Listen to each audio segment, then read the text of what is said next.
Nah, I'm on the way. Man, bro, I'm trying to drop an album the same day Gunna drop, bro. You need to. Y'all sent you a song. Put a verse on it. That nigga ain't send me no song. It's in your text message. I ain't see no song. When he supposed to drop? Man, that nigga ain't finna drop. He dropped Friday, nigga. How you think I ain't gonna know he signed me? He dropped Friday for sure? Man, 100%. Friday. I can hold his shit back if I want to.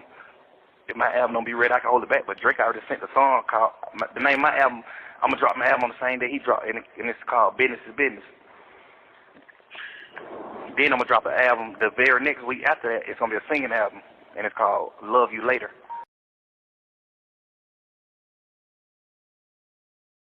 You know what hurts the most? It ain't the time they gave me. It's not the cold walls, the metal bed, or even the sound of that cell door closing behind me. It's knowing that someone I called my brother, someone I fed, lifted up, stood beside, walked out that courtroom while I stayed behind, and never looked back. See, when this all started, we were building something. Not just music, a legacy. Gunna wasn't just another rapper to me. He was my little brother. From the jump, I gave him everything I could. Platforms, features, love, loyalty. I ain't have to. I wanted to. I saw something in him, and I made sure the world saw it too. He ain't have to knock on no doors. I kicked him down for him, told the industry, believe in him like I do. And they did. 'Cause when I stand next to someone, it means something. But this game, it don't love nobody. And when the feds came, it was like the floor dropped. They threw charges at us like darts, trying to break us, split us apart. Whole crew, whole movement, labeled a criminal enterprise. Suddenly, it wasn't music anymore. It was life or death, freedom or the box. I told myself, hold it down. 'Cause that's what real ones do. But while I was sitting in that cold cell, trying to keep my mind right, I heard the news. Gunna took a deal, walked out. They called it an offer plea, said he didn't snitch, said it didn't affect me. But let me ask you this. If you walk free and I'm still in chains, who paid the price?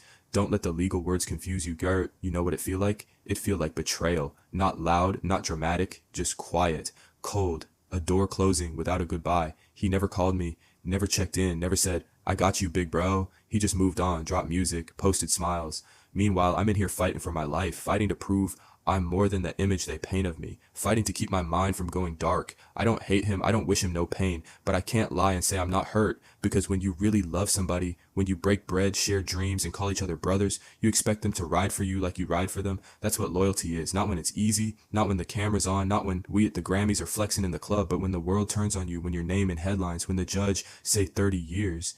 That's when you see who's really with you.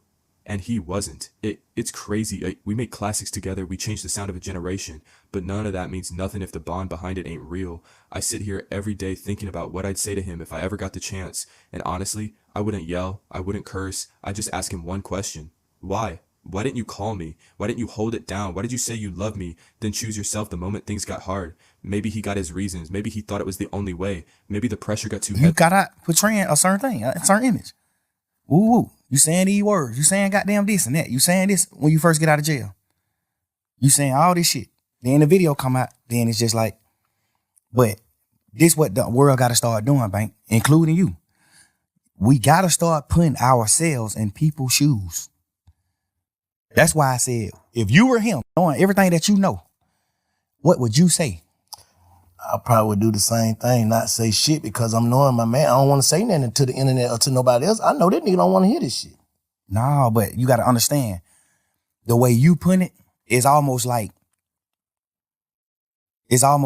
you, this interview is almost going to be you telling him what he can go with.